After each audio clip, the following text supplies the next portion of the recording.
Bom, pessoal, então, vocês estão vendo minha tela? Tá tudo certinho? Sim? Sim. Tá joia. Então, pessoal, o tema da nossa aula é a fisiologia do movimento e deslocamento dentais, né? Então, quando a gente fala sobre movimento e deslocamento do dente, especialmente numa disciplina de odontopediatria, que tem envolvimento da ortodontia, já logo a gente vem o movimento ortodôntico, né? Não sei se isso vem em mente para vocês, né? Mas a movimentação dental, ela vai além, né, da movimentação ortodôntica, e eu já vou explicar isso para vocês o porquê. Então, a gente vai focar a aula, né? Obviamente, eu vou direcionar essa aula para a movimentação ortodôntica, né? Mas eu também vou discutir com vocês no momento da fisiologia, né, propriamente dita, que o movimento e deslocamento ele acontece fisiologicamente igual para outros tipos de movimentação dentária, tá? Então, assim, o foco é a ortodontia, mas não dá para falar só da ortodontia, tá? Só do movimento ortodôntico propriamente dito. E, inclusive, esse assunto, ele acaba sendo um assunto difícil de planejar aula, justamente por isso. Porque quando você vai em leitura de livros didáticos, quando você vai num livro de orto, ele fala da movimentação focada para orto. E quando você vai para livro de fisiologia, ele vai para metabolismo ósseo, né? Então, eu tentei fazer um apanhado aí geral de tudo que envolve movimentação dentária. Vamos ver se a gente consegue ser clara nesse assunto. Então, basicamente, né, os tipos, né, nesse slide a gente vê alguns tipos de movimentação que o dente pode sofrer. Então, a gente tem aqui o giro, né, do dente, ele pode fazer um giro axial ao longo do longo eixo, né, da raiz. Isso é uma movimentação, né, porque o dente ele é fixo e a partir do momento que ele gira no próprio alvéolo, ele está tendo movimentação, né? Ele pode fazer movimentações óbvias aí no sentido mesiodistal, né? Vestíbulo lingual como um todo, né? Num conjunto. E ele também pode ter movimentação aí, por exemplo, de inclinações, né? Então, inclinações vestíbulo lingual ou mesiodistal também, permanecendo o ápice radicular na posição. Então, essas posições, essas movimentações todas são possíveis, né? A gente já vai explicar por quê. E aqui nessa imagem à esquerda, a gente mostra aí os ossos, né? Onde os dentes aí estão inseridos. Então, aqui ilustra, assim, de uma forma geral, os tipos possíveis de movimentação dentária. Mas o dente não só movimenta nesse sentido, né? Então, quando a gente fala em movimentação dentária, a erupção dentária também é um tipo de movimentação dentária, né? Porque o dente, ele está tendo um deslocamento intraósseo, né? Então, a erupção dentária também é um tipo de movimentação dentária, tá? Além da erupção dentária, que também é um tipo de movimentação, porque às vezes a gente esquece da erupção, né?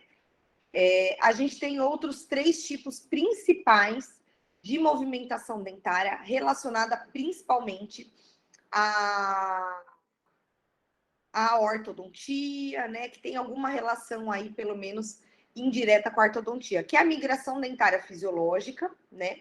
Ela acontece e vocês têm que ter ciência disso e a gente vai discutir um pouco das características dessa movimentação.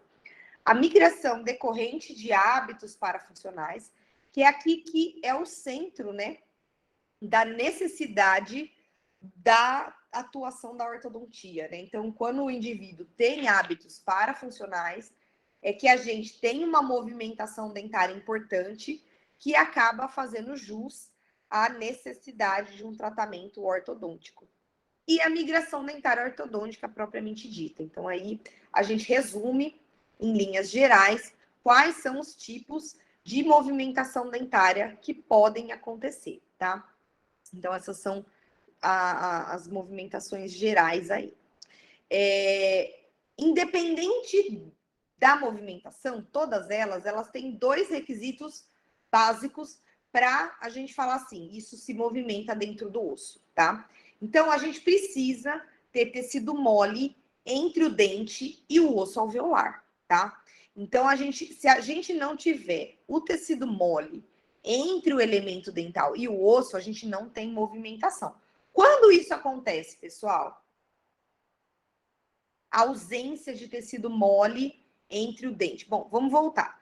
No caso do folículo, né, é o tecido mole aí necessário para regular a erupção dentária. Então, no caso da erupção dentária, o tecido mole que está entre o dente e o osso é o folículo, e é nesse folículo que reside todo o material que vai disparar aí os processos de osteocastogênese e osteogênese na fase intraóssea para que o dente migre, né? Então, de novo, né, já assim, a gente acaba sempre adiantando assuntos da aula. Para o dente se mover dentro de um tecido rígido, eu tenho que desgastar o osso de um lado e eu tenho que formar o osso do outro.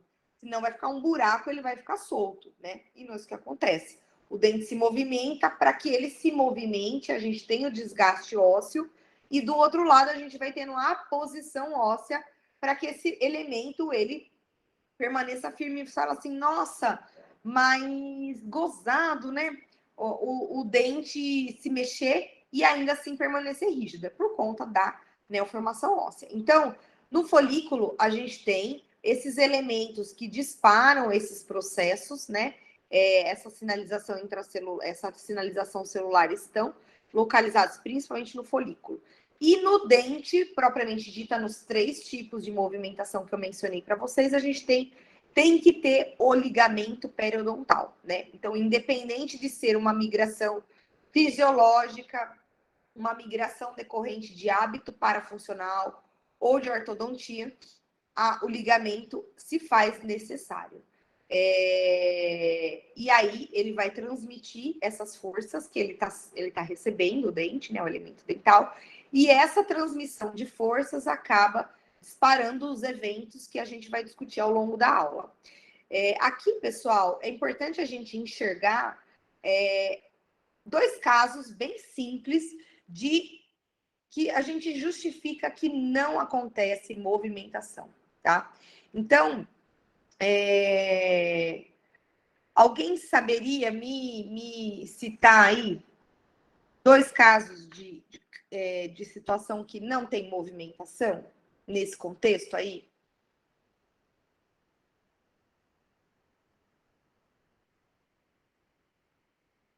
Todos dormindo? Chuvinha boa para ver filminho? Vamos, gente. Alguém escreveu alguma coisa aí no chat? A Júlia escreveu anquilose. Muito bem. Então, a anquilose é uma situação clássica, né, em que é impossível de acontecer movimentação. Então, quando a gente tem uma anquilose dentária, né, especialmente aí que acontece muito em odontopediatria, né, em dentes descidos, é uma indicação aí para extração, né, dependendo aí da fase. Por quê? Porque no dente anquilosado ele não vai ter movimentação, né, e dificilmente ele vai se esfoliar naturalmente.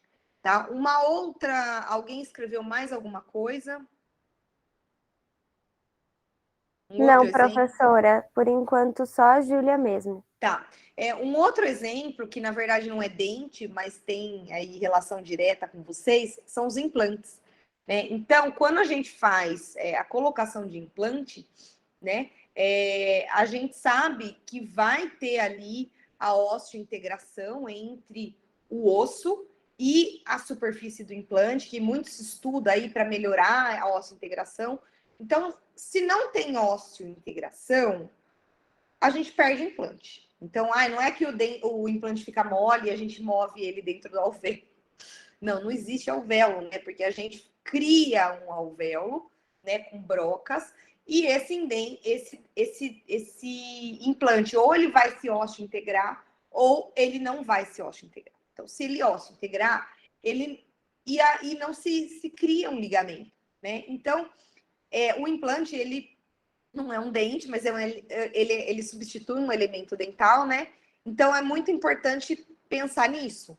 Planejar bem o implante, porque eu não vou conseguir colocar um bracket no implante e tracionar o implante para onde eu quero.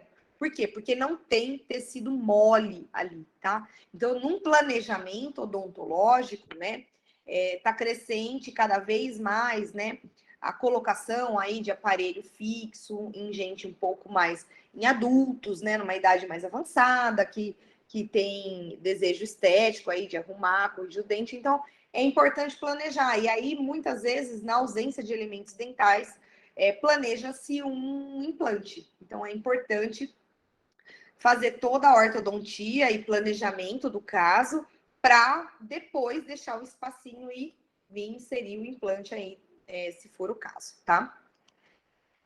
O outro requisito, que é um requisito básico, normal aí, né? São os requisitos de remodelação óssea, que são os requisitos aí para turnover, né? Que a gente chama turnover ósseo, que é basicamente os fenômenos de osteoclastiogênese e osteogênese. Então, a gente precisa de um equilíbrio dessas atividades osteoclásticas e osteoblásticas para que a gente tenha movimentação. Senão a gente a gente só deixa, por exemplo, o dente mole, né? Se não tem a osteogênese, né, a formação de tecido ósseo, a gente não tem movimento, a gente só acaba tendo uma mobilidade dental e não movimentação dentária, tá? Então a gente precisa ter respostas de reparo e renovação do tecido ósseo. Isso acontece ao longo de toda a vida, tá? Mas a gente vai discutir mais no final da aula alguns fatores que afetam o desbalanço aí, que promovem um desequilíbrio nesses processos, tá? A gente vai discutir lá no final da aula. Inclusive, o processo de osteoclastiogênese, ele é um processo mais rápido, né? Então, quando a gente tem uma movimentação, um início da movimentação, que a gente já vai discutir, dá-se a impressão de que o dente fica mole, tá? Naturalmente, isso é verdade, só que depois, com a continuação das fases da movimentação, a gente tem a evolução para a osteogênese e o dente se firma novamente, tá? Então, é um fenômeno aí que depende desses dois eventos. Senão, não tem movimentação. Então, a gente tem que ter tecido mole, né? No caso da erupção, o folículo, e no caso de elementos dentais, o ligamento. E tenho que ter os fenômenos aí de uma forma equilibrada para ter formação, neoformação óssea e reabsorção óssea. Se não tem como se movimentar ali dentro do alvéolo, né? Não tem como. Se eu tenho uma barreira dura ali, o dente não vai para lugar nenhum. Então, a partir do momento que eu crio uma força nesse elemento, eu disparo uma cascata de eventos que iniciam a degradação do tecido ósseo para que esse dente saia daqui e venha para cá. Eu tenho que abrir um espaço no osso para eu ter essa movimentação, né? Bom, a erupção dentária, eu vou falar um pouquinho de algumas características aí que diferenciam os tipos de movimentação que que eu comentei no começo da aula. Ele é um evento fisiológico de desenvolvimento. A força tem um papel secundário. Por quê? Porque a erupção dentária, ela acontece grande parte intraóssea. Né? Então, ao passo que as outras movimentações que eu mencionei para vocês, todas elas dependem de uma força. Né? Então, eu tenho uma força para iniciar a cascata de eventos ali, para eu iniciar uma degradação e, na sequência, todos os eventos ali para fazer a degradação óssea de uma forma eficaz e a osteogênese para fixar novamente o elemento dentário. Já na erupção, isso não acontece dessa forma. A gente tem uma outra característica fisiológica com outros fatores aqui que estão presentes ali no folículo, né? E outra cascata de início dessas atividades que independem da força, né? Então, essa é a grande diferença da erupção dos outros tipos de movimentação dentária, né? E uma vez que o dente rasga e rompe, ele finaliza a sua erupção, né? Até ele atingir a oclusão. Então, não é o objetivo da aula a gente falar de erupção, provavelmente vocês viram ou irão ter esse conteúdo de erupção na aula de oclusão, alguma coisa assim. Provavelmente a professora Bia, não tenho certeza, tá? Então, não é o foco da aula, mas só para vocês entenderem a principal diferença nessa movimentação. Ela não deixa de ser uma movimentação, mas a característica dela principal é que eu não dependo de uma força externa para ter o início desse tipo de movimentação. Karina, se cair minha conexão, você me avisa, tá? No WhatsApp, por favor, porque semana passada estava péssima a minha conexão, estava caindo toda hora, tá bom? Aviso sim. Beleza, obrigada. Bom, o segundo tipo é a migração dentária fisiológica, né? O que seria essa migração dentária fisiológica? O dente, ele tem uma tendência sempre de se movimentar. Por quê? Porque, na verdade, o tempo todo, a vida inteira, a gente tem uma série de forças sendo exercidas ali nos dentes, né? Então, a gente tem ali várias forças que tendem a empurrar os dentes. A gente tem mastigação, queira ou não, contato oclusal durante a mastigação é uma força. Quando a gente faz a deglutição, a gente tem toda a musculatura, de repente, língua, bochecha ali, que podem afetar, né? Então, quando a gente faz uma deglutição atípica, a gente exerce uma força aí muito importante que, de fato, vão resultar em movimentação dentária, tá? Então, especialmente as consequências aí da deglutição atípica, né? O paciente, ele já vem aí de uma movimentação decorrente do hábito parafuncional, puxando o gancho próximo, né? Que é a chupeta, dedo, alguma coisa. A respiração oral, né? Que, queira ou não, o respirador bucal, ele fica com o lábio aberto, né? Essa modificação da postura em repouso altera a força para manter o dente vamos dizer assim, oclusão cêntrica, né? Então, isso, a ausência, né, de algumas forças deixam o dente, tornam o dente passível de mobilizar. Por quê? Porque na migração fisiológica, o que a gente tem? Por um lado, a gente tem a língua empurrando, por outro lado, a gente tem toda a musculatura de lábio e bochecha trazendo o dente para trás. Então, uma força empurra para cá, a outra empurra para cá, e a gente mantém o dente em classe 1, né? Quando a gente tem um equilíbrio dessas forças, né? Em repouso. Então, quando o paciente ele fica em repouso com o lábio entreaberto, a flacidez do lábio impede que essa força aí labial mantenha o dente para trás, né? A fala, dependendo, normalmente crianças que têm, é tudo um ciclo muito vicioso, né? Normalmente a fala, a criança fala errado, a criança posiciona errado a língua durante a fala, posiciona errado a língua durante a deglutição, e tudo isso afeta a harmonia da posição da oclusão dentária, né?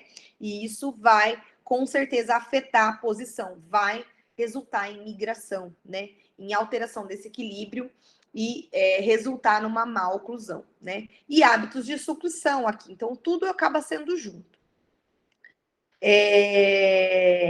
Uma outra migração que é importante, que a gente não pode, apesar de a gente estar na disciplina aí de odontopediatria, nesse caso aqui, ela não é aplicada à odontopediatria, mas eu não posso deixar de falar que uma migração fisiológica acontece também na ausência de elementos antagonistas. Então, aqui, por um lado, a oclusão, ela é uma força para manter o dente em posição, né, em posicionamento ali oclusal. A ausência, né, quando a gente faz uma extração de algum elemento, a gente acaba perdendo esse equilíbrio de forças, né? E é quando a gente inicia movimentação também. Então, aqui a gente observa nitidamente todos os pontos oclusais aqui, por isso que é tão importante o estudo da oclusão, é tão importante o restabelecimento de pontos de contato, queira ou não, os pontos de contato são forças que mantêm os dentes em posição também. Então, quando a gente acaba extraindo, por exemplo, extraiu o primeiro, mas não tem importância, tem o segundo, tem o terceiro. O que é um cuidado que o dentista tem que ter? Porque se esse espaço fica aberto, eu estou perdendo o ponto de contato e esse dente vai entrar em desequilíbrio de força, né? E aí ele vai migrar. Então, eu vou ter migração de dente antagonista, eu vou ter migração de dente vizinho, e isso vai desequilibrar e vai gerar movimentação dentária, tá? Então, é importante a gente também não perder o gancho com a importância da oclusão, né? Manutenção de pontos de contato na dentística, por isso que os professores de dentística falam tanto desses pontos, como fazer ponto de contato, né? Super importante. Bom, a migração decorrente de hábito parafuncional, ela é extremamente importante e relacionada à temática da aula, porque ela que vai exigir, de certa forma, a necessidade da implantação da ortodontia na maioria das vezes. Deixa eu ver uma coisa aqui. A gente está em obra.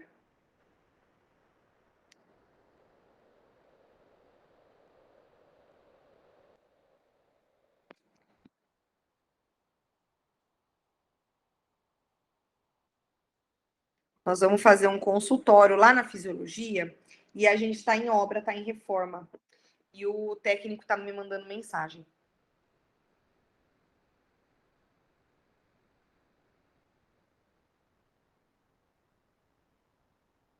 Professora, depois tem uma dúvida da Clara. Pode falar. Professora, nesse caso dos dentes que migram por falta do dente adjacente, se eu quiser colocar um implante na área do dente faltante, eu teria que tracionar ortodonticamente os dentes que migraram? Na verdade, é assim, quando vocês fazem, o que é importante, né? Quando faz a extração, é importante já pensar no implante, porque você fazendo a extração, a migração, ela é lenta, né? Ela não vai acontecer de um dia para o outro.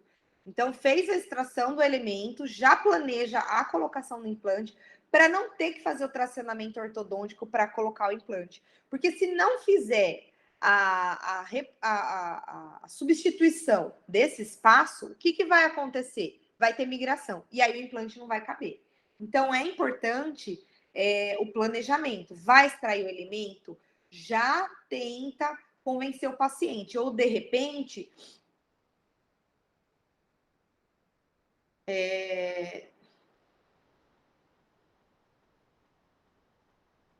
ou de repente, assim, na odontopediatria, o que se faz muito é colocar o mantenedor de espaço, né? Então, quando a criança perde os dentes descidos, né? Ai, não tem problema, é dente de leite.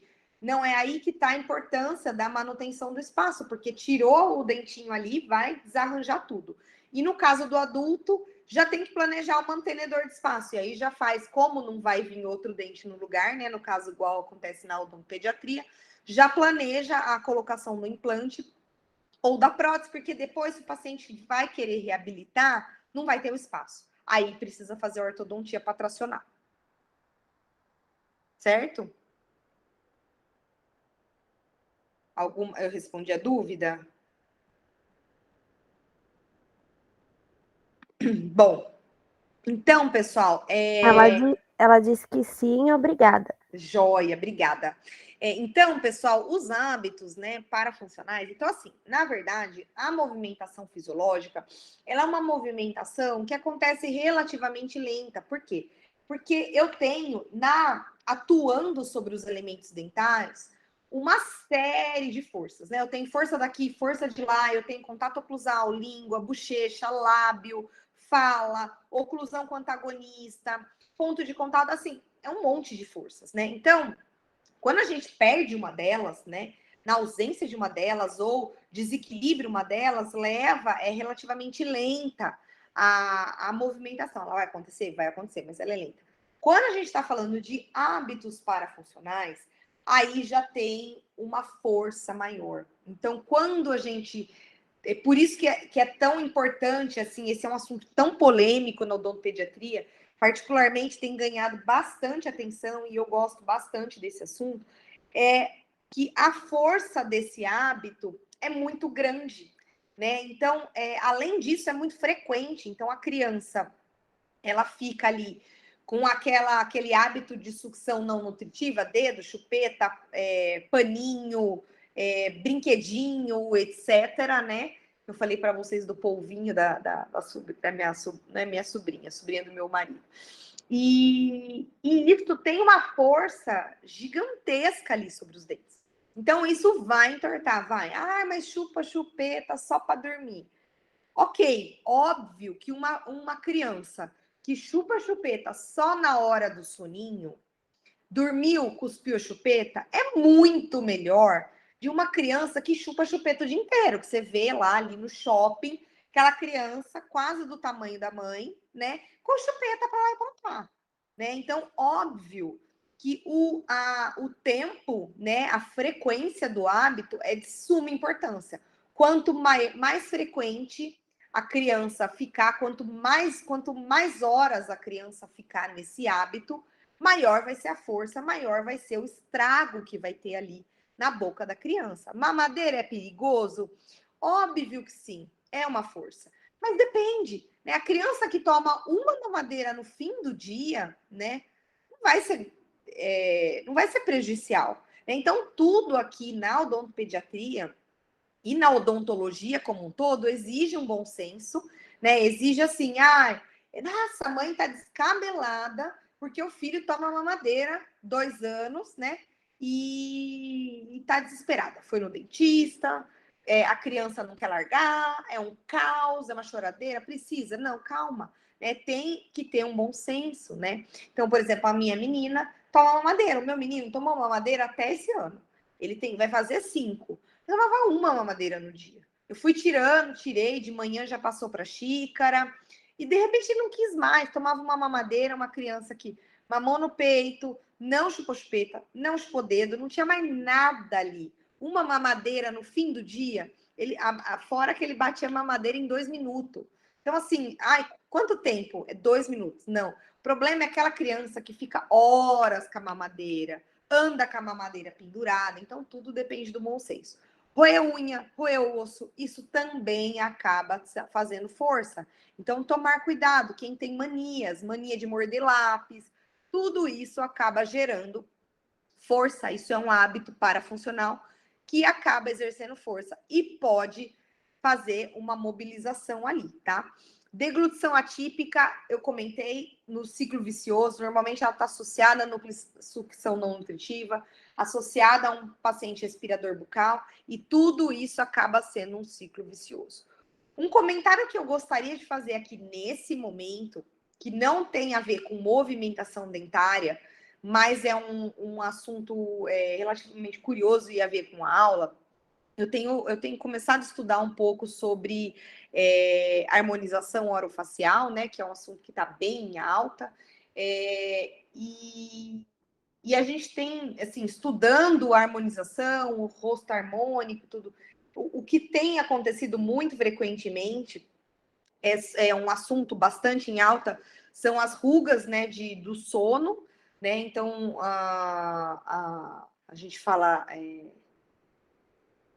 como é que fala?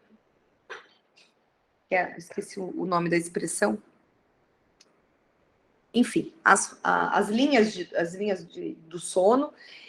Em conjunto, né, aqueles pacientes que dormem de um lado só no travesseiro, acaba desenvolvendo uma simetria facial. Então, lá na frente, né, vocês vão estar lá no consultório, o paciente pensando na harmonização aí, tá um pouco descontente. Ele, além das rugas, né, sleep lines, lembrei, sleep lines, que é o tema aí. Então, agora tá crescendo muito esse negócio daí de embelezamento e tal. Então, agora tem travesseiro para não amassar o rosto, né? Ah, é bobeira? Não, não é bobeira, porque você dorme sempre de um jeito só, você vai amassando, né, a pele e uma hora com a perda de colágeno e outras alterações do envelhecimento, vai marcando a pele, né? Mas, além disso, algo muito curioso é a simetria facial que isso desenvolve, né? Uma pessoa que dorme sempre do mesmo lado, ela está exercendo uma força ali naquele osso, e isso gera uma reabsorção no lugar dessa força, né? Então, eu estou tendo ali uma reabsorção e eu acabo desenvolvendo uma assimetria facial. Então, achei bem curioso. Não vejo um outro momento da gente falar isso, mas é algo que vem crescendo cada vez mais. Achei melhor fazer esse comentário aqui nesse momento. Bom, em relação aos hábitos, né, parafuncionais, uma questão que eu acho que é importante inserir nesse momento é né, as consequências desses hábitos, né? Então, a gente tem alterações morfológicas, funcionais e psicológicas, né? Aquela criança viciada no paninho, na chupeta, né? Naquele ursinho de pelúcia que fica mordendo a orelha, sei lá o quê. Tudo isso gera não só alterações morfofuncionais, né? Importantes. Morfológica é uma alteração importante, mas funcional também. Eu já vou comentar sobre isso. E as psicológicas, então, não é saudável, né? Então, assim, é algo que a mãe sempre tem que pensar. Eu falei um pouco sobre a importância, em alguns casos, da chupeta, né? Mas tudo tem que ter um bom senso aí no desenvolvimento da criança. Então, ela gera alterações posturais de lábio, língua, movimenta todo o complexo linguioide mandibular para baixo, modifica o espaço aéreo, acaba desenvolvendo uma criança respiradora bucal, com deglutição adaptada, que piora o quadro, aí uma coisa piora a outra. E aqui, eu acho que as consequências aqui de mastigação e fonação é importante. Por quê? Porque uma criança que mastiga mal, né? A gente fala sobre o efeito, né? Problemas aí de mastigação lá na reabilitação, mas aqui é importante falar também, porque quando a criança mastiga mal, o que acontece? Qual que é o impacto disso? O impacto nutricional é importante, né? A criança que mastiga mal ou não consegue comer carne, ela tem uma nutrição deficiente e, consequentemente, desenvolvimento deficiente também, de crescimento, né, e desenvolvimento. Fonação é algo muito, muito, muito importante. A criança, nessa fase aí, até os 5 anos, ela completa o desenvolvimento da fala, né? E com toda essa alteração morfológica dessa região, acaba tendo um impacto direto na fonação. Ela não consegue falar, ela não pronuncia corretamente. E ela vai na escola, a professora não entende. Isso gera problemas, inclusive de alfabetização. Então, são consequências aí que a mãe acha que tá tudo certo. Ah, uma linguinha aí no meio do dente. Ih, não tem problema. Aspirador bucal, não dorme direito, não mastiga direito, não come direito, não fala direito. Então, olha o impacto disso na vida desse indivíduo, né, a longo prazo.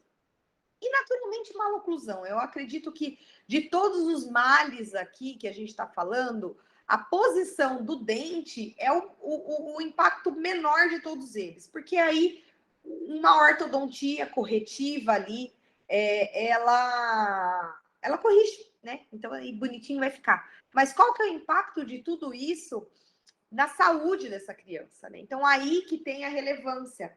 Obviamente que uma oclusão errada tem uma série de consequências aqui. Então, eu acredito que as maloclusões, elas têm um estético ruim, óbvio, mas ela tem um impacto aqui direto com as alterações de mastigação e fonação que são bem importantes aí e de deglutição. Então, é um ciclo vicioso tudo isso, né? E aí, as maloclusões mais comuns aí, que acabam desenvolvendo, né, nesses hábitos, normalmente são a mordida aberta anterior, mordida cruzada posterior, né? Olha, veja bem aqui a mordida cruzada, aumento da sobressaliência, trespasse, né, o overject, a interposição da língua piorando tudo isso, e a deglutição, que a gente deglute o dia inteiro, vai piorar ainda mais tudo isso. E aí, obviamente, que toda a gravidade disso tudo depende da frequência e duração, tá? Então, naturalmente, depende de tudo isso, né? A consequência, o impacto. Nessa criança, qual que vai ser o impacto da mastigação? Tudo depende da frequência, né? Da própria fisiologia dessa criança. Então, até ontem eu estava conversando com uma professora que eu já vou não vou adiantar, vou mudar o slide e já falo dela, que é um caso bem curioso. Então, nesse estudo aqui, né, que a gente quer, é um assunto bem polêmico na odontopediatria, quando interromper esse hábito, quando tirar a chupeta, quando tirar o dedo, é algo assim, até quando pode, não pode, enfim. Então, nesse estudo, ele fala que é um estudo relativamente antigo aí, né? Que ele resume, né? E ele fala os efeitos, né, da duração da sucção não nutritiva e nutritiva, né? E o efeito na dentição primária, né? Então, assim, existe um consenso na odontopediatria que o limite é 3 anos para interromper. Então, até 3 anos, teoricamente, a gente tem uma reversão fisiológica das alterações oclusais. O que é uma reversão fisiológica? Retirou o hábito, a gente tem o reposicionamento das estruturas dentárias decorrentes da movimentação fisiológica que eu mencionei, que é o segundo tipo de movimentação. Por quê? Porque eu tenho o lábio fazendo força para a dentição retornar ali para a posição lingual, né? A língua vai melhorando, né? A ausência dessa força aqui, junto com a força labial e o lábio em posição de repouso, eles acabam ajustando. Então, teoricamente, 3 anos pode. Então, é o que muito se fala aí na odontopediatria. Pode mesmo, né? Então, esse é um assunto bastante polêmico. Então, esse estudo feito aqui na FOP, então essa professora Paula, que é uma professora da Unifesp, ela é professora credenciada no nosso programa de pós-graduação em odontologia. Então, a área de odontopediatria, ela está inserida no programa de pós-graduação em odontologia, né? E nesse estudo, né, conversei pessoalmente ontem com a professora Paula, que foi orientadora desse trabalho, publicado agora, tá, gente? Esse ano, um trabalho bem recente. Então, o que a gente conversou? Falou, olha, não tem um consenso de quando parar, quando interromper o hábito, né?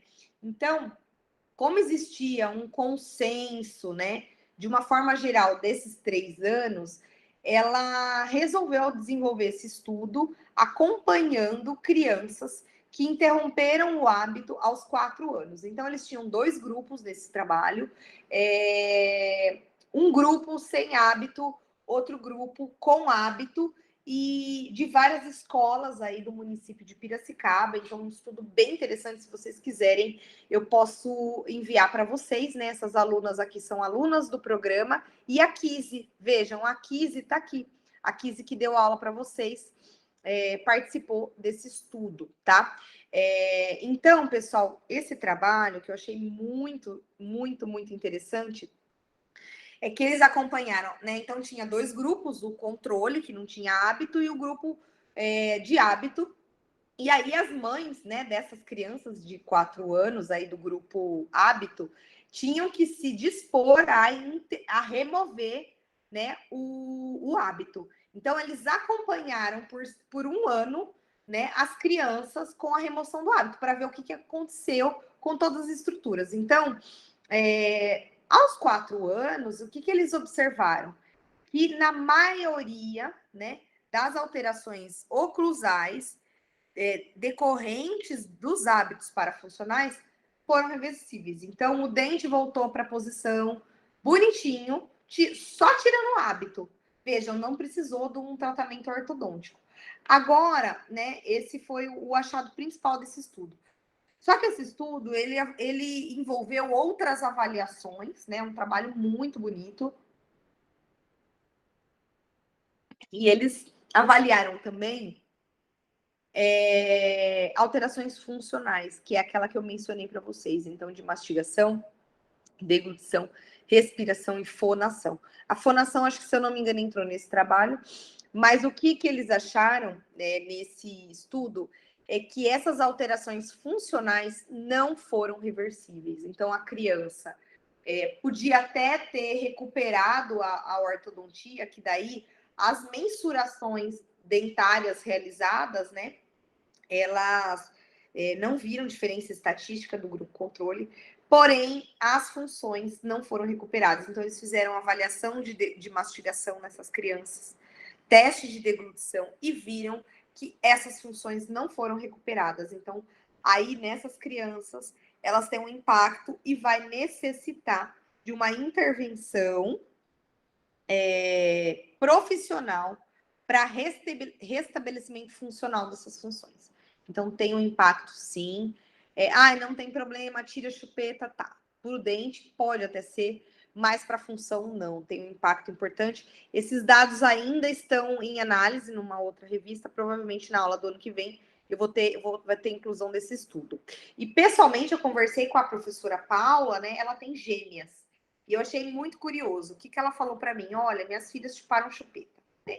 Então, é aquilo que eu falei para vocês. Dentista, mais dentista é dentista, né? Professora de odontopediatria, professora de fisiologia, e mãe é mãe, né? Na hora que você tá ali no vucu-vucu com a criança, a gente é mãe, acima de tudo, né? Então, se precisar, a gente dá chupeta, né? Fato, eu acho assim, muito difícil, é muita disciplina e rigorosa, né? Muito mãe Hitler, que vai conseguir sustentar uma criança berrando, querendo chupeta e você não dando. Porque é um caos, é complicado ali essa fase. Então, graças a Deus, eu não precisei. Né? Mas ela falou, as minhas meninas chuparam chupeta, né? Elas têm 9 anos, são as gêmeas, e não só depende da remoção do hábito, mas também depende da resposta fisiológica de cada um.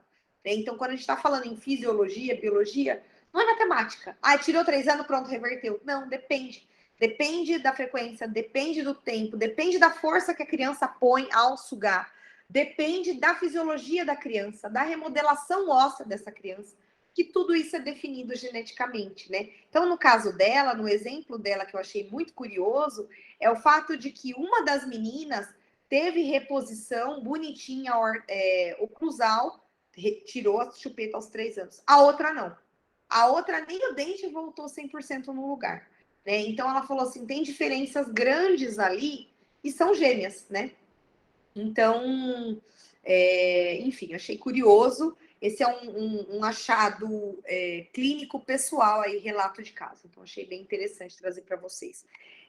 Aqui, pessoal, a minha sobrinha, acho que eu já coloquei em alguma aula, acho que na aula de discussão, volta a falar aqui, mostrando assim, é bonito ver como volta, né, a posição.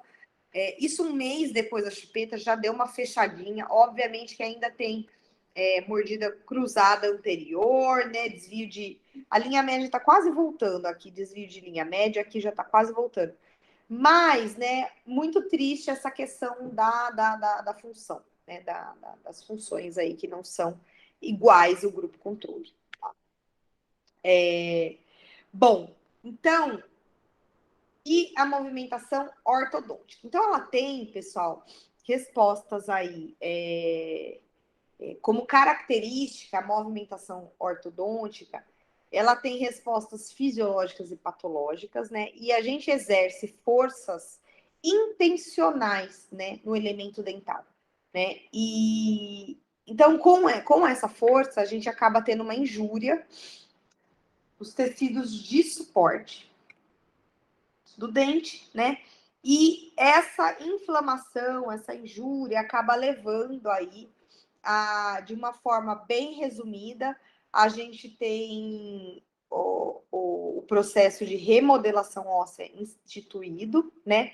E aí a gente consegue levar o dente para onde a gente quer, né? Que é a base da movimentação dentária ortodôntica, né? A gente exercer força para o lado que a gente quer, né? Reposicionar o dente. Tudo exige um grande planejamento, né? E tem uma série aí de complicações possíveis. Então, é uma área aí bem curiosa. Quem tem interesse de ir para a área de ortodontia, é muito importante estudar a fisiologia do reparo ósseo, né? Dos movimentos aí e todos os eventos que acontecem aí na remodelação óssea. Então, tem que estar disposto e gostar aí dessa área, porque um ortodontista que não estuda a fisiologia da remodelação óssea, ele está passível de fazer estragos na boca, tá? Dos pacientes. Então, a gente já vai comentar um pouco sobre isso. Então, tem que ter muito cuidado, tá? E aí, vai impactar no sucesso do tratamento, né? Então, o impacto maior é, além de eu ter um prejuízo direto no paciente, eu posso ter um impacto direto no sucesso do tratamento. Aí o paciente não tem sucesso, e aí, naturalmente, quem perde o sucesso é o dentista, né? Porque o paciente vai falar mal do seu serviço. Então, isso acaba afetando aí o sucesso na carreira de vocês. Então, essa é a base aí da migração dentária ortodôntica, né? E a gente vai discutir um pouquinho sobre a fisiologia da movimentação dentária. Pessoal, vocês querem fazer intervalo? Como é que vocês estão? Tranquilos?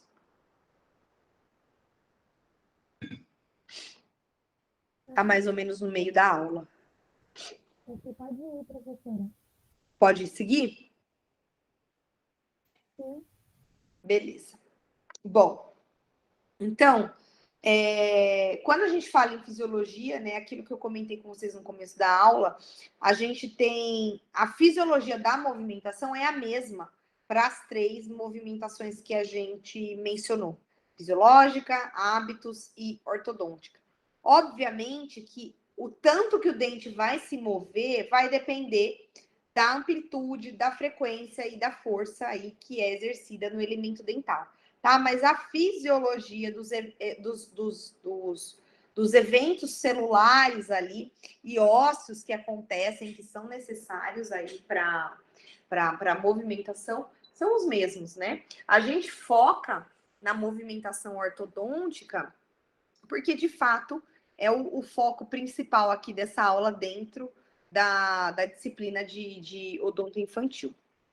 Bom, então, a movimentação, né, e deslocamento dentário, né, quando a gente fala movimentação, o dente está se deslocando, ela é uma base, ela se embasa aí no princípio básico e simples, de que a gente tem uma força, né, e no lado que a gente tem a força de compressão, a gente gera a reabsorção óssea, né? E no outro lado, no lado de tensão, a gente tem deposição óssea. Então, essa é a base para qualquer movimentação. Então, se eu estou falando em movimentação fisiológica, é isso que acontece. Por exemplo, quando eu extraio o primeiro molar, né? Para onde que o dente vai?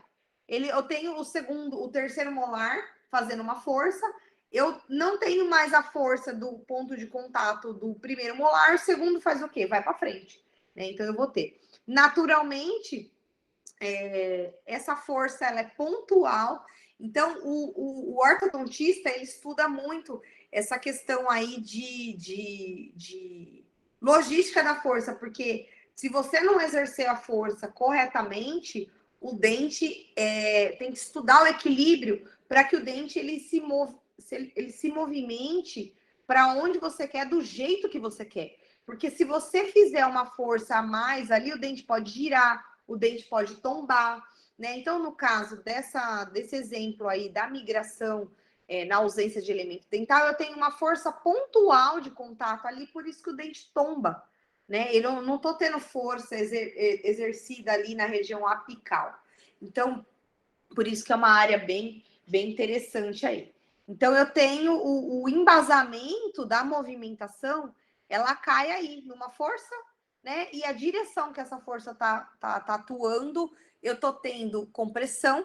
Nessa compressão, eu vou desenvolver uma reabsorção óssea e no outro lado, eu vou desenvolver uma deposição óssea. Então, é assim a base para qualquer movimentação dentária, independente dela ser decorrente de um tratamento ortodôntico ou decorrente de uma alteração dos desequilíbrios de forças ali fisiológicas, ou, por exemplo, na presença de um hábito parafuncional, né? Sempre eu tô tendo uma movimentação para o lado que está indo a minha força, né? Então, aqui, se eu tiver uma força aqui de dedo, eu posso estar empurrando aqui o dente para frente, né? Então, a pressão está indo para frente, eu estou levantando esse dedo, fazendo compressão na vestibular e reabsorção, deposição óssea na palatina.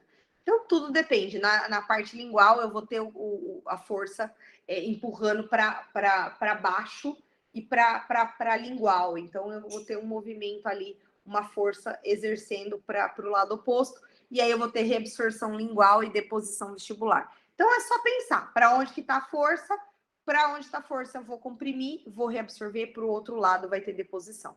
Algo que é muito importante, né? Os fenômenos relacionados à osteoclastogênese, né, e reabsorção óssea são fenômenos relativamente mais rápidos e mais velozes em relação aos fenômenos de deposição óssea.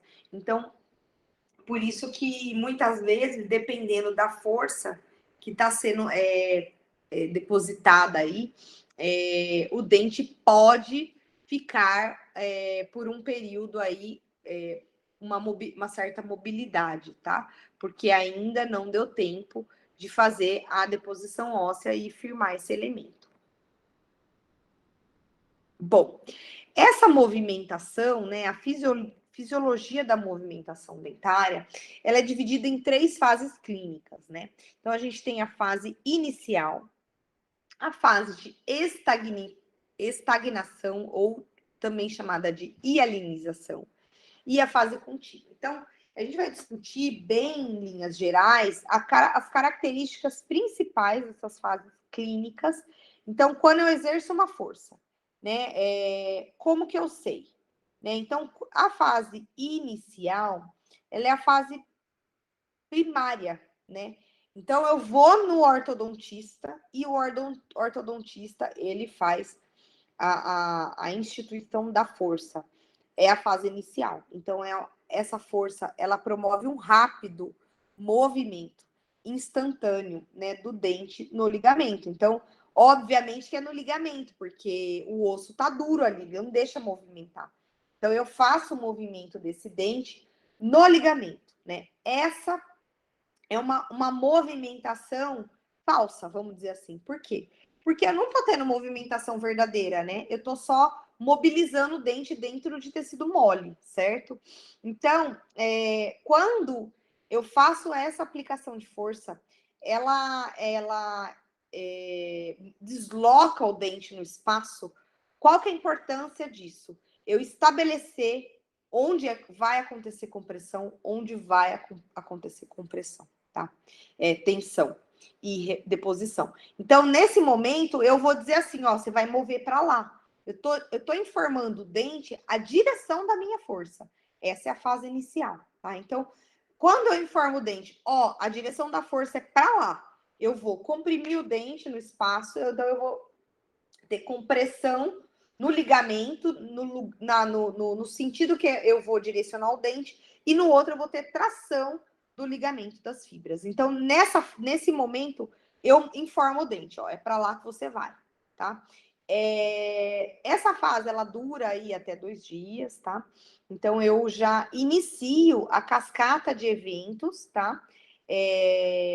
Celulares, que vão determinar a movimentação subsequente, tá? Então, é a chamada inicial.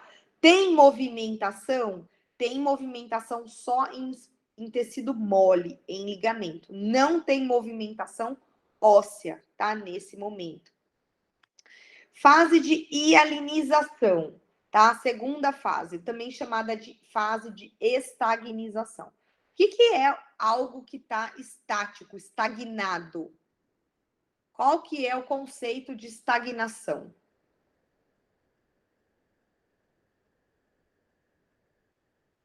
Vamos, gente. O que é estagnado?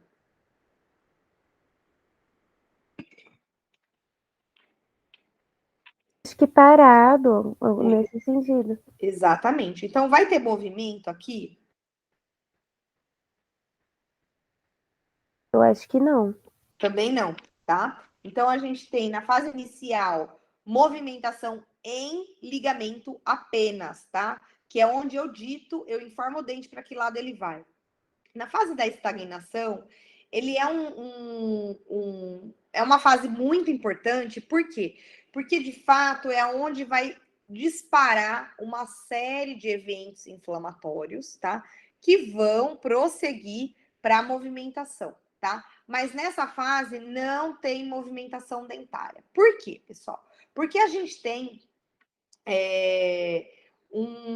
nas áreas de compressão, especialmente, a gente tem obliteração de vasos sanguíneos, tá? E é o início da cascata, né? Não tem como eu movimentar, ainda não aconteceu nada. Deu tempo de reabsorver osso? Não deu tempo de reabsorver osso. Não deu tempo de formar. Bom, se a reabsorção é mais rápida que a deposição óssea e nem reabsorveu, obviamente não tem formação. Então não aconteceu nada ali.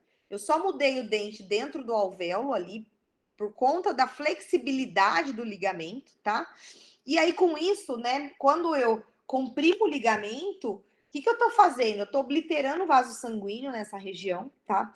E aí eu gero uma necrose. Por quê? Porque a interrupção de irrigação sanguínea nesse ligamento, eu tô promovendo uma necrose, tá? É uma necrose normal, infecciosa? Não, uma necrose focal asséptica.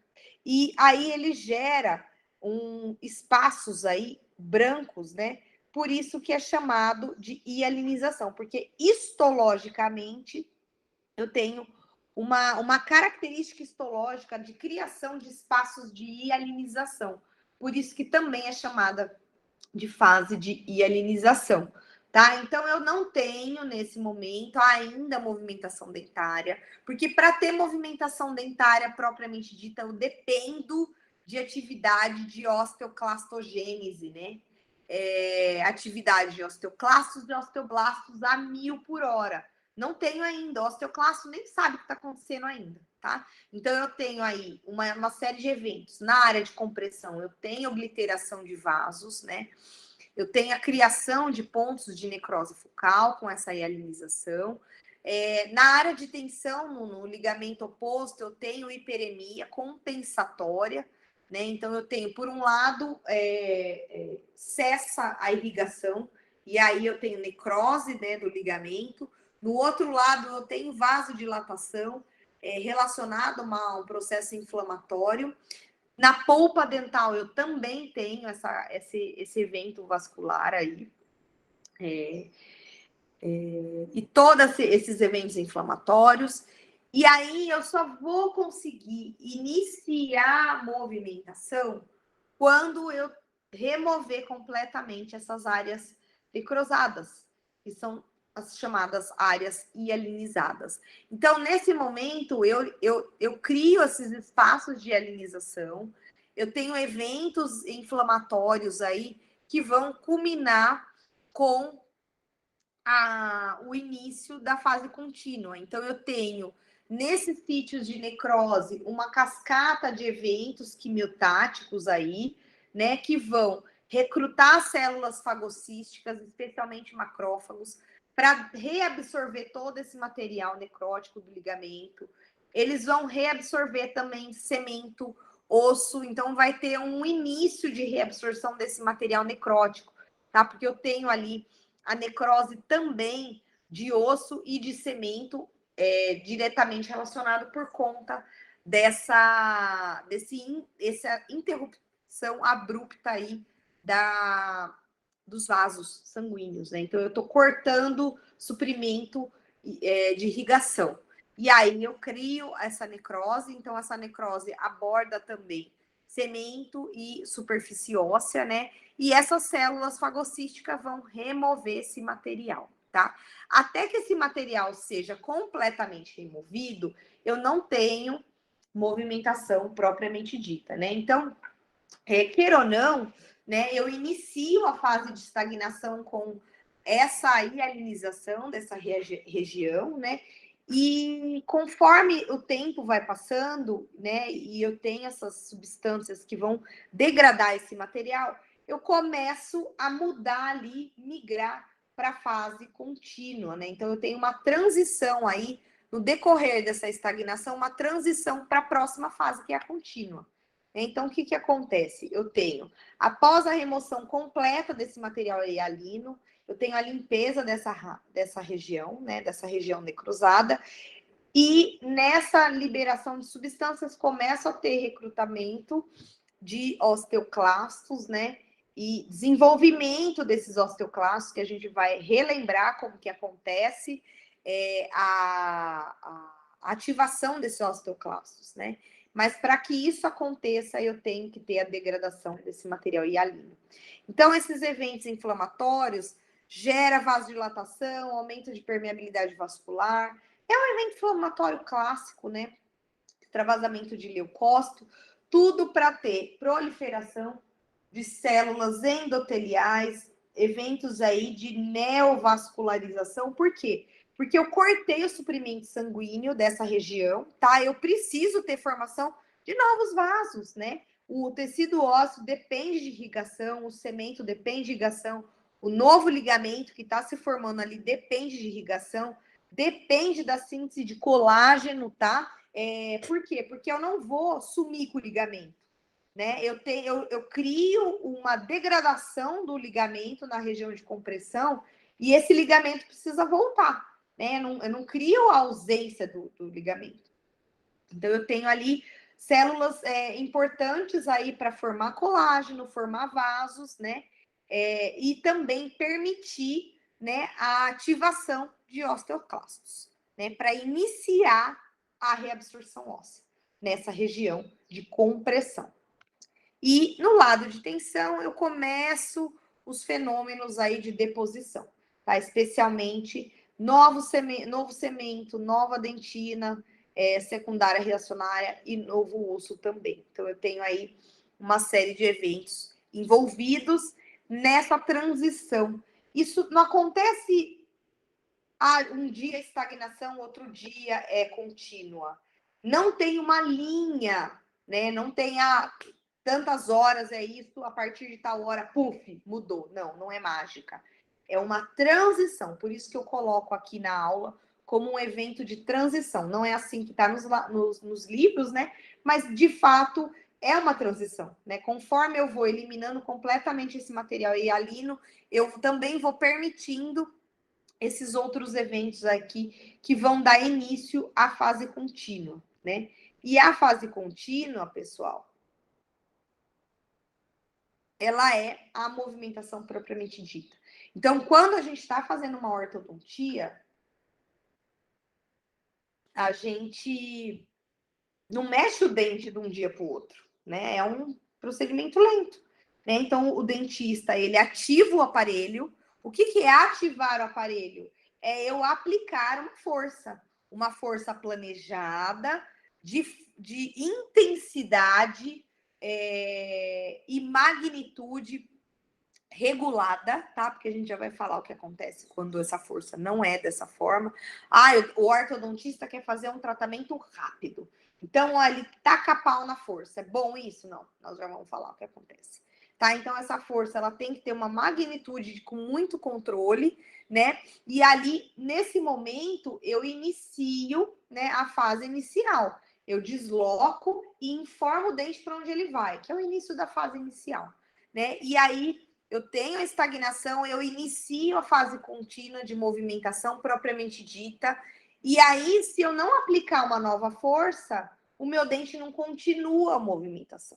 Por isso que a gente tem aí, normalmente, um intervalo aí de 21 dias de ativação do aparelho, né? Obviamente que eu estava conversando com a professora Vânia também, gosto bastante de fazer uma conversa multidisciplinar nas vésperas dessa aula, porque é um assunto, assim, eu não posso falar bobeira, invadindo o assunto da professora Vânia, que eu também tô errando, né? Então, a movimentação, tudo vai depender do tipo da intervenção ortodôntica, né? Se é uma intervenção corretiva, interceptiva, enfim, tem uma série de tipos de movimentação ortodôntica, do caso, do planejamento do caso. Então, a ortodontia é complexa, tá? Não é simples, vou pôr o dente ali, pronto, acabou. Eu tenho que pensar como é que eu vou fazer isso. Mas, de certa forma, a ativação do aparelho, eu estou dando continuidade ali da informação para o dente. Você vai migrar para lá. Então, eu continuo informando ao dente para onde ele vai, né? E aí, eu dou continuidade aí para os fenômenos relacionados à remodelação, tá? Tanto do ligamento quanto do osso. E aí, eu tenho aí o movimento máximo, predomina a atividade osteoclástica no lado de compressão e predomina a atividade de osteoblastos no lado de tensão, com síntese de tecido novo, tá? E aí, com isso, o meu dente, ele tem a movimentação e tem estabilização, que é muito importante. Aqui, pessoal, eu discuto, né? Então, as citocinas pró-inflamatórias, elas são liberadas, né, na região de reabsorção óssea. Então, quais são as citocinas pró-inflamatórias normalmente envolvidas aí no processo de reabsorção, né, no processo de ativação de osteoclastos, né? Prostaglandina, interleucina 1, 6, TNF-alfa, né? O ligante de Rank, que a gente já vai falar um pouquinho desses fenômenos celulares aí. É importante também a liberação de enzimas, né? Como enzimas lisossomais, fosfatase ácida, a catepsina beta. Então, são enzimas aí importantes para o processo de degradação, né, de material ósseo. Então, eu tenho os osteoclastos promovendo a degradação da matéria dura, né, da matriz óssea, mas eu também tenho enzimas de degradação aí do componente mole do osso, tá? Então, tudo isso acontece naturalmente. Na região de deposição óssea, né, eu tenho o caráter inflamatório, ele é dependente da tensão, do grau de tensão aplicado, né? Então, aqui nesse momento que eu comento com vocês que a ortodontia deve ser feita por um profissional altamente qualificado, altamente estudado, porque a intensidade da força, nesse momento, ela é de extrema importância para o sucesso do tratamento ortodôntico, né? Essa força, ela é baixa, né? De baixa intensidade, por quê?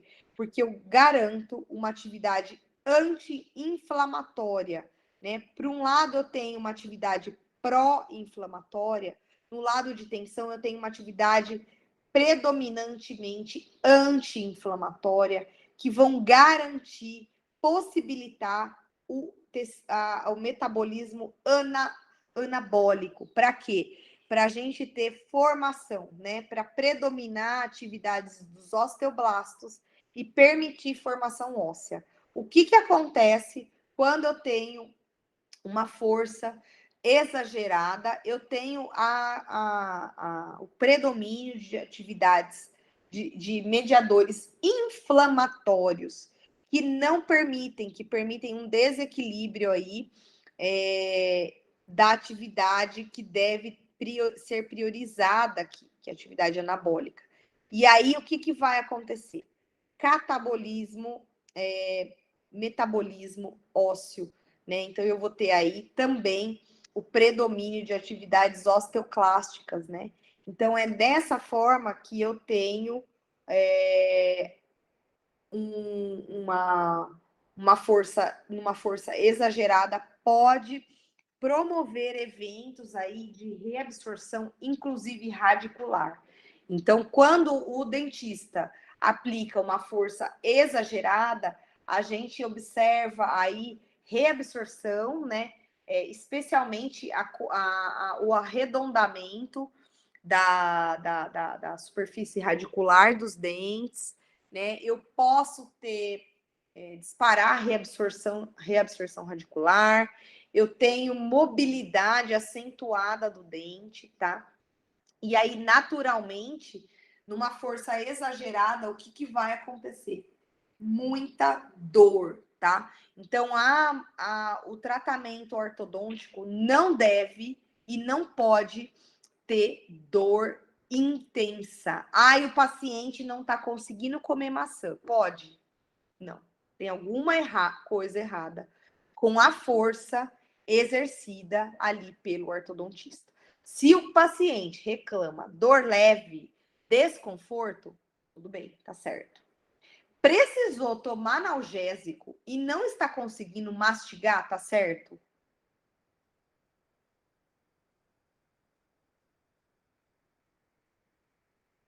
Cri, cri, cri. O que vocês acham? O paciente vai no ortodontista, o dentista faz a ativação do aparelho e ali no dia seguinte o meu paciente está morrendo de dor espontânea. Ele não consegue nem ocluir. Se ele não consegue nem ocluir, ele tem que ficar assim, com dor espontânea. Você acha que ele vai conseguir comer? Não, não vai.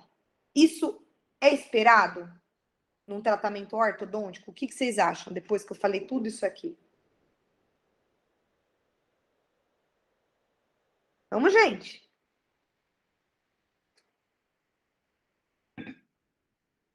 Ninguém vai arriscar? O que o pessoal pôs no chat? O pessoal não colocou nada ainda. Ô, louco, gente. Eu acho. O pessoal não colocou nada ainda. Vocês acham que é normal?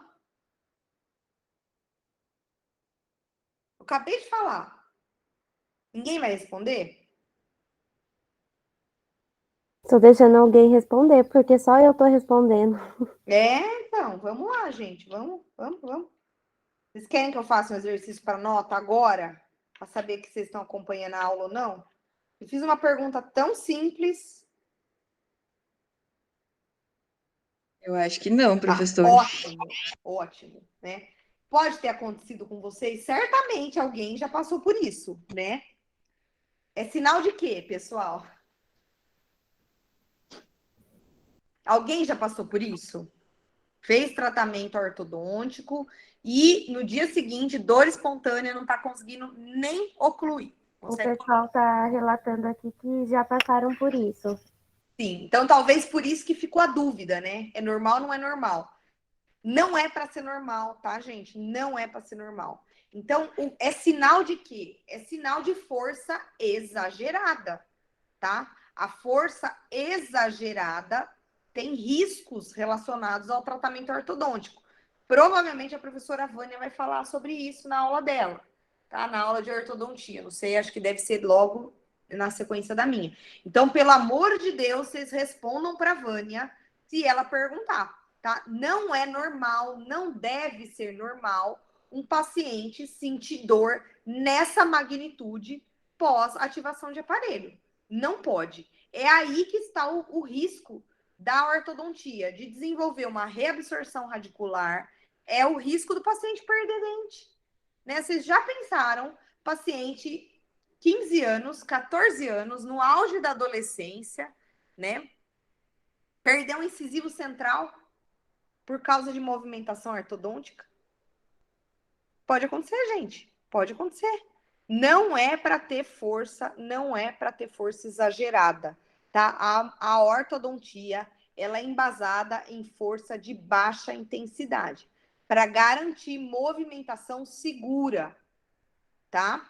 Então, só para ficar bem claro aí, eu também já passei por isso, eu também fui paciente de orto e também morria de dor toda vez que eu ia no dentista. Tá errado? Ah, tá muito errado, né? Ele queria fazer o tratamento rápido, né?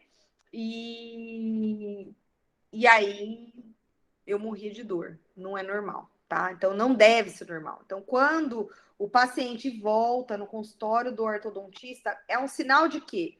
Do ortodontista parar e pensar em o tanto que ele vai fazer lá na ativação, tá? Aqui, pessoal, essa é uma microscopia eletrônica de varredura desse artigo. Esse é um artigo que eu indico como leitura complementar, né?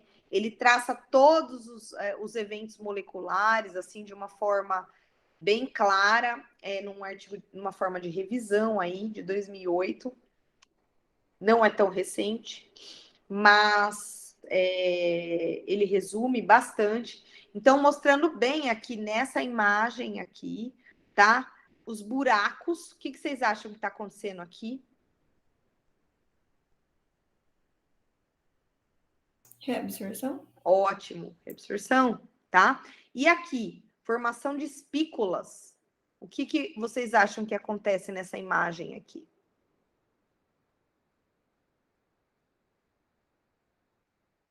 Aí seria tensão, né? Isso aqui seria a criação, né? A osteogênese, né? No lado de tensão, com a neoformação óssea. Então, nessa microscopia, é uma microscopia de primeiro molar de ratos, tá? Demonstrando aí o que aconteceu no osso do lado que está sofrendo a compressão, tá?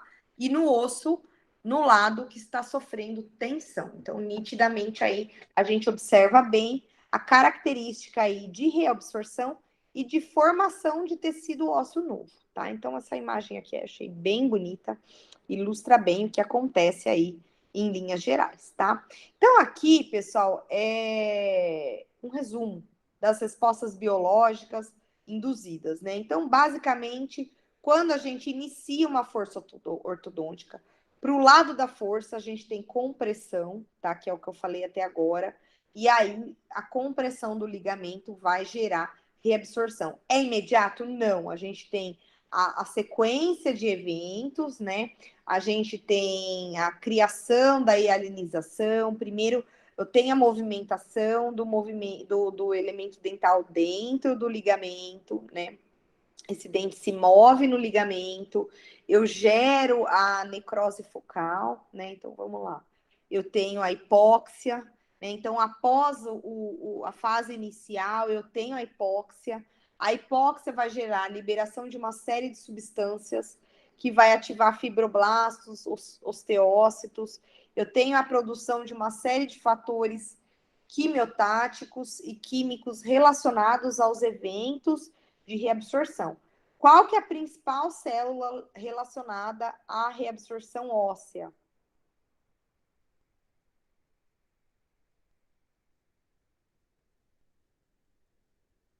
O osteoclasto? Isso, exatamente. Então, eu dependo da ativação dos osteoclastos, né? Para ter a reabsorção propriamente dita, né? Então, eu também tenho metaloproteinases aqui que vão degradar a matriz extracelular, tá? Especialmente do ligamento. E os mediadores químicos relacionados à ativação dos osteoclastos, né? Então, esse é um momento chave aí. Então, eu tenho substâncias químicas que vão ativar a ativação, ativação é boa, hein? Que vão culminar com a ativação dos osteoclastos, né? E aí, os osteoclastos ativos aqui, a gente enxerga nessa imagem histológica aqui, a junção, né? E um osteoclasto ativo aderindo à superfície óssea, né? E aí vai iniciar a formação aqui, dá para ver bem nessa imagem, um osteoclasto multinuclear, fazendo aquela concavidade que a gente viu no slide anterior de microscopia de varredura, né? Aqui, a osteoprotegerina também tá reduzida, eu já vou falar um pouquinho dessa via aí de ativação de osteoclastos, tá? Como é que ela acontece. Então, resumindo, é isso. No fim das contas, no lado de compressão, eu vou resultar com reabsorção, e para ter reabsorção, eu preciso ter osteoclasto ativo, tá? Eu preciso ter osteoclasto funcionando para degradar a matriz óssea, né? E junto, matriz extracelular também com as metaloproteinases, tá? Então, esse é um assunto de primeiro ano, a professora Ana Paula falou, a gente comenta um pouquinho. Alguém vai falar alguma coisa? Alguma dúvida? Eu coloco esse slide só para a gente relembrar como que é a ativação, né, a modulação da ativação dos osteoclastos, né? Então, a gente tem aqui a ativação dos osteoclastos, depende dos osteoblastos, né? Então, quem vai expressar o ligante, que é o RANQ-L, que é o ligante do RANQ, né? Na superfície do precursor de osteoclastos são os osteoblastos, né? Então, na presença de substâncias estimuladoras, como a interleucina, um beta, interleucina 11, né? Prostaglandina, TNF-alfa, que são os fatores que a gente viu nesse slide aqui, né? Os mediadores aqui químicos, substâncias quimiotáticas produzidas por células locais e que foram atraídas para a região, são essenciais para a ativação dos osteoclastos, né? Então, relembrando que um fator importante também na ativação de osteoclasto é o paratormônio, né? A gente viu lá na aula da paratireoide como que acontece a reabsorção óssea, e um elemento chave também é a vitamina D, tá? A vitamina D ativa também é importante para eu concluir e de uma maneira eficiente a ativação dos osteoclastos, tá? Então, a expressão do ligante RANQ, né, o RANQ-L, ele só acontece mediante a presença desses estimuladores aí, dentre eles o paratormônio, vitamina D, que normalmente estão circulando, tá? E os mediadores inflamatórios relacionados à sinalização que está acontecendo lá, né, que são os mediadores inflamatórios associados aí com a compressão. E aí eu tenho o quê? Eu tenho os osteoblastos que têm o RANQ, mas que não expressam o RANQ, o ligante, né? Naturalmente, essa expressão de ligante aqui do RANQ-L, ela acontece mediante esses estímulos, tá?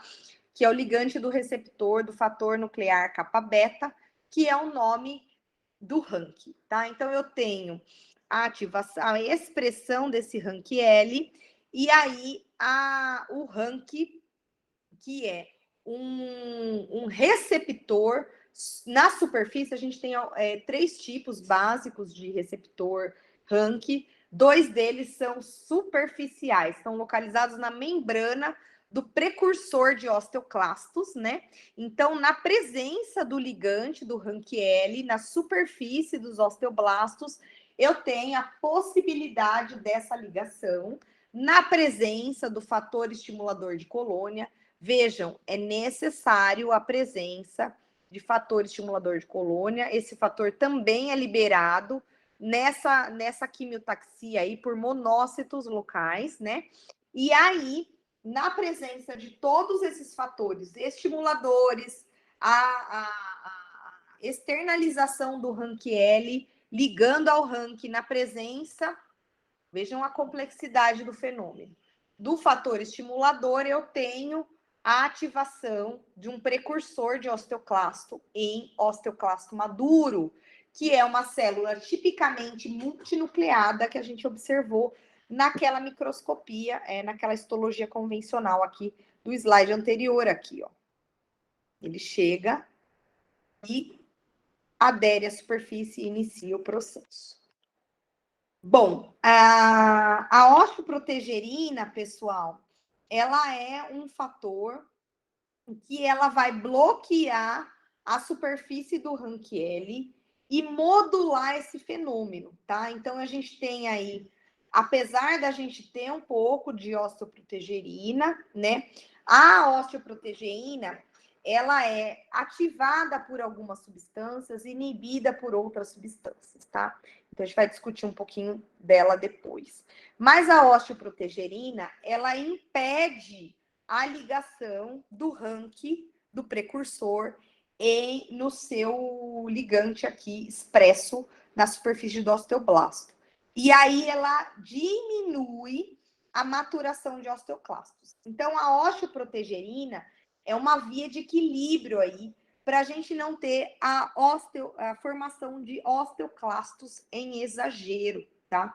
Então, a gente tem aqui algumas substâncias que estimulam a via da osteoprotegerina, como vitamina D. Então, por um lado, a vitamina D ativa a expressão do Ranchielli, ela também ativa a osteoprotegerina, porque vejam, o processo de osteoclastogênese é um fenômeno que deve ser equilibrado, tá? Então, hormônios aqui, por exemplo, eles ativam essa via aqui.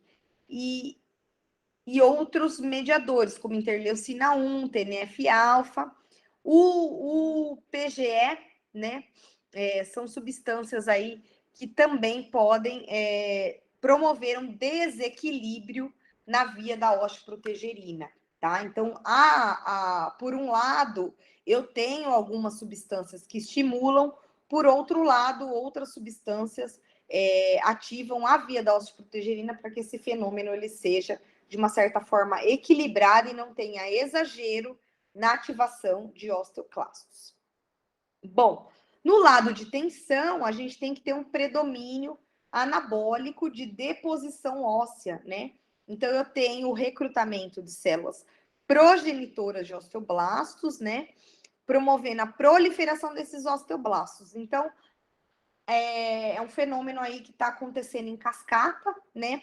E a predominância aí de formação de colágeno e matriz óssea via osteoblastos. Então, eu tenho ali a proliferação de fibroblasto, que vai ser responsável pela nova formação de ligamento periodontal, né? Porque o ligamento está sendo tensionado, ele também tem que aumentar o seu tamanho, né? Para conseguir acompanhar. E os principais mediadores relacionados é o TGF-beta, né? No outro era o TGF-alfa e interleucina 10 e algumas proteínas morfogenéticas. Então, são fatores aí envolvidos na deposição óssea, junto com os osteoblastos aí. Então, eu tenho aí formação de tecido, colágeno, matriz extracelular, junto com matriz óssea, né? Por um lado, eu tenho metaloproteinases também, mas é importante que nesse lado, né, no lado de tensão, eu tenho também a liberação de inibidores de metaloproteinases. Então, apesar de eu ter metaloproteinase, eu tenho inibidor, e aí eu não consigo ter uma atividade catabólica. Eu tenho predomínio de atividade anabólica por conta desses inibidores de metaloproteinases que são liberados aí. Então, de uma forma geral, eu tenho atividade de osteoblastos, fibroblastos, né? Formação de matriz extracelular, deposição de matriz óssea e um predomínio aí de uma atividade anabólica no fim das contas. Bom, em resumo, tanto no lado de tensão, no lado de compressão, eu tenho algumas alterações neurais importantes que valem ser destacadas aqui na aula, que justificam esse desconforto que a gente menciona, tá? Então, eu tenho no ligamento periodontal todos os receptores que a gente comenta na percepção tátil, né? Os receptores ali, os botões terminais de Ruffini e também terminações nervosas livres que inervam o ligamento periodontal, eles aumentam, eles participam na produção de algumas substâncias químicas, né? Como substância P, o peptídeo relacionado ao gene da calcitonina, que é o CGRP, são substâncias que são capazes aí de ativar alguns fenômenos, como vasodilatação, aumento de permeabilidade vascular, ativa células inflamatórias, que culminam com a ativação de nociceptores. E, além disso, né, a gente tem não só ativação direta de nociceptor, como a gente também pode ter um pouco de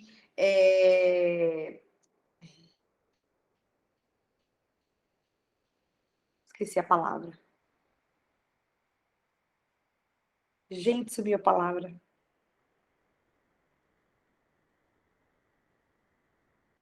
Nossa Senhora. Não sei se foi lembrar a palavra. Então, está relacionada aí ao desconforto. Alodinia, gente, olha a palavra que eu esqueci. A alodinia, que é o fenômeno aí de desconforto relacionado à ativação. Então, a gente tem movimentação, então obviamente que a gente não tem a percepção tátil dessa movimentação, e esses mediadores inflamatórios, eles podem gerar algum desconforto, tá? Naturalmente, igual eu falei para vocês, essa dor aí não é para ser uma dor espontânea, tá? Então, se esse fenômeno aqui ele for muito intenso, ele acaba gerando dor espontânea e dor de caráter intenso. Isso não é esperado numa movimentação ortodôntica, tá? Normalmente a gente tem aí forças de leve intensidade para que eu não tenha desconforto e os problemas associados à movimentação excessiva. Então, o pico aí é no segundo dia, né? 48 horas após essa ativação. Não é para ser necessário que o paciente tome analgésico, né? Porque é para ser apenas um desconforto. Dentre as alterações aí vasculares relacionadas, a gente tem as células relacionadas a esse processo, os fibroblastos, osteoclastos, osteoblastos, também produzindo fator de crescimento endotélio vascular, que ele está responsável pela angiogênese. A angiogênese é importante porque eu preciso levar uma entrega de nutrientes para síntese e para remodelação óssea. Então, também eu tenho um caráter aí de neoformação de vasos aí nesse ligamento periodontal. Isso também é comum. Então, eu tenho tanto a liberação de mediadores aí via mediadores neurogênicos, né? Produzidos ali tanto por receptores mecânicos, como as terminações de Ruffini, né, os mecanorreceptores, quanto nociceptores, né, que são as terminações nervosas livres, né, são as terminações nervosas livres de neurônios tipo C, que inervam essa região, né, essa região é muito inervada. Então, são neuromoduladores, né, que vão culminar aí com uma cascata aí de mediadores que vão ativar os nociceptores, né? E também promover diminuição do limiar dos mecanorreceptores, né? Então, eu tenho não só o fenômeno de hiperalgesia, né? Ativação de nociceptor, eu tenho uma diminuição do limiar de estabilidade desses nociceptores e também a instituição aí de uma alodinia e resultando no desconforto. Então, são alterações comuns que acontecem tanto no lado de tensão quanto no lado de compressão. Agora, para finalizar, pessoal, estou terminando, vou falar rapidinho, né, os mecanismos aí relacionados, né, a alguns fármacos, como eles afetam a mobilização. Então, o que é muito comum na clínica odontológica? É muito comum o paciente ortodôntico ter dor, né? Como aí um monte de gente teve. E aí o dentista que não sabe nada, que não estudou na FOP, que fez um curso malemar meia boca, não estudou os fenômenos de remodelação óssea, né? A fundo, ele não sabe o porquê que um cataflã, né? Um simples cataflã, um simples toragesic pode ter de influência e afetar o próprio tratamento, né? Então, vocês viram que é importante a presença de uma série de mediadores aí no processo de expressão do RANQ-L na superfície dos osteoblastos, né? Então, com o mecanismo dos anti-inflamatórios é diminuir a produção de prostaglandina, eu posso ter um fator importante aqui que diminua a produção de prostaglandina, né? E, naturalmente, ele vai afetar a expressão do receptor RANQ-L, tá? Então, isso pode diminuir, né, a minha movimentação dentária. Por quê? Porque eu dependo da ativação de osteoclastos. Eu dependo da maturação desses osteoclastos para ter maturação, para eu ter degradação de matriz óssea e concluir a minha movimentação. Então, se eu tenho um desequilíbrio nesses fatores necessários aqui para estimular a expressão do meu, externalizar o ligante, eu não vou ter a ativação apropriada dos precursores de osteoclastos, tá? Então, justificando. No caso dos corticoides, a longo prazo, tá? Isso aqui em pacientes que fazem uso crônico. A gente está falando aqui no caso de pacientes adultos que já vêm usando corticoide, né? O que pode acontecer com os corticoides? Então, o uso crônico de corticoide, ele diminui a reabsorção intestinal de cálcio. A reabsorção intestinal de cálcio diminuída por um fator farmacocinético lá, né, na absorção intestinal, resulta na liberação de paratormônio. Então, a gente falou na aula do paratormônio. O paratormônio, toda vez que eu tenho uma queda de cálcio plasmático, eu tenho liberação de paratormônio, né? Eu explico o mecanismo, inclusive. E a queda de reabsorção intestinal de cálcio, eu tenho um impacto na concentração do cálcio circulante. Com isso, eu tenho paratormônio. O que o paratormônio faz aqui, pessoal? Ele está na presença aqui dentre os fatores estimulantes. O que vocês acham que vai acontecer com a movimentação se eu tiver um aumento desse paratormônio? Se eu tiver mais um fator estimulante aí da externalização de RANQ-L.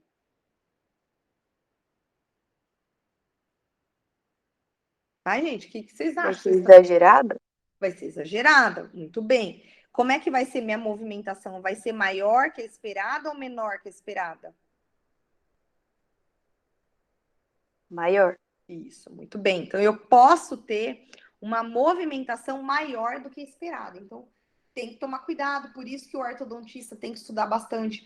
Ai, professora, quanto de força? Não sei, gente. Eu não sou ortodontista, não me perguntem isso. Mas o que a gente sabe é que um paciente que faz uso crônico de corticoide, ele pode ter uma movimentação aumentada. Naturalmente, eu tenho um desequilíbrio aqui. Eu tenho um excesso de ativação da via de osteoclastos, né? E aí eu posso ter um prejuízo aí com esse desequilíbrio na formação de matriz óssea nova. Então, aí tem que tomar cuidado com esse paciente, tá? Bom, outro risco, né? Tudo isso está acontecendo por quê? Porque cada vez mais pacientes adultos procuram tratamento odontológico, pacientes adultos querem fazer correção, querem fazer ortodontia, não tem condição na adolescência, os pais não tinham condição, arrumaram um emprego bom, começaram a trabalhar, conseguiram, né? E vão procurar o dentista para se cuidar. Os bifosfonatos, né? Que é um grupo de de medicamento muito usado, empregado para o tratamento da osteoporose, que é uma condição óssea, né, de diminuição da densidade óssea, né? Esse medicamento, ele induz a apoptose de osteoclasto, né? Sem o osteoclasto, né, ó, vejam aqui, o que acontece? Vai ter movimentação? Eu preciso do osteoclasto para ter degradação da matriz óssea, né? E aí não vai ter degradação. Então, um paciente que faz o bifosfonato, adianta fazer ortodontia? Adianta colocar aparelho, induzir força? Vai movimentar o dente? Vai ter sucesso essa intercepção corretiva aí da ortodontia? Vocês acham que vai? É indicado por aparelho em paciente que tem osteoporose? Não. Não é, né? Então, assim, conversei com a professora Vânia numa conversa no passado. Pode ter, mas é uma movimentação muito lenta. Muito lenta. Então, muitas vezes precisa se pesar, precisa ter paciência. E o paciente tem que estar ciente, né? Se ele chega no consultório do ortodontista, o ortodontista não faz uma anamnese, é um paciente de meia idade ali, já em grau de osteoporose, fazendo tratamento com bifosfonato. O dentista não conversa, não faz anamnese, não sabe que usa bifosfonato, e ele promete um tratamento em 2 anos, o tratamento vai ser concluído em 2 anos? Vocês acham que vai? Acho que não. Não, não vai. Certamente não vai, né? Por quê? Porque a célula necessária para a movimentação, ela está em apoptose aqui. Muito delas está inexistentes, né? Então, assim, o paciente que faz o bifosfonato é um paciente perigoso no consultório, né? Um paciente delicado, que tem que tomar cuidado para fazer implante, para fazer extração, e também para fazer ortodontia, né? Então, tem que tomar muito cuidado aí nesses pacientes. Bom, e agora, rapidinho, sobre alguns fatores, né? Sistêmicos. Então, aqui a menopausa, né? Então, assim, junto com a menopausa vem a osteoporose, né? E vejam, junto com a osteoporose, o bifosfonato, também pode acontecer uma reposição hormonal, né? Então, esse paciente, ele afeta toda a dinâmica óssea, né? Então, a reposição óssea com alguns estrógenos, né? Elas estimulam a via da osteoprotegerina, né? E essa via da osteoprotegerina, ela impede a ligação do RANQ-L, né? Expresso aí na superfície dos osteoblastos na ativação de osteoclasto. Então, a via da osteoprotegerina, ela inibe a maturação de osteoclasto, né? Então, é mais um fator aí importante. Então, por um lado, eu tenho muito comum um paciente em menopausa ter o uso de bifosfonato por conta da osteoporose, né? E além disso, né, um agravante também é a reposição hormonal que essa paciente pode vir a realizar, né? Pode estar em realização, que é a reposição hormonal com os estrógenos. E aí a via da osteoprotegerina em alta inibe também a maturação de novos osteoclastos. Então, eu tenho uma degradação de osteoclastos formados por um provável bifosfonato, que pode estar aí presente ou não, mas eu também tenho uma redução da ativação desses osteoclastos, né? Independente de ser um fenômeno isolado, é prejudicial, ou se ele tiver combinado com o bifosfonato, piora ainda mais, né? Então, acho que tem que ficar muito claro e muito comum uma paciente em menopausa com a osteoporose. Então, muitas vezes essas coisas vêm casadas e pioram ainda mais, prejudicam ainda mais a movimentação ortodôntica. Então, tem que tomar cuidado, a movimentação ortodôntica deve ser feita, tem que estudar, não adianta fazer cursinho de 1 ano rapidinho e já sair por no aparelho.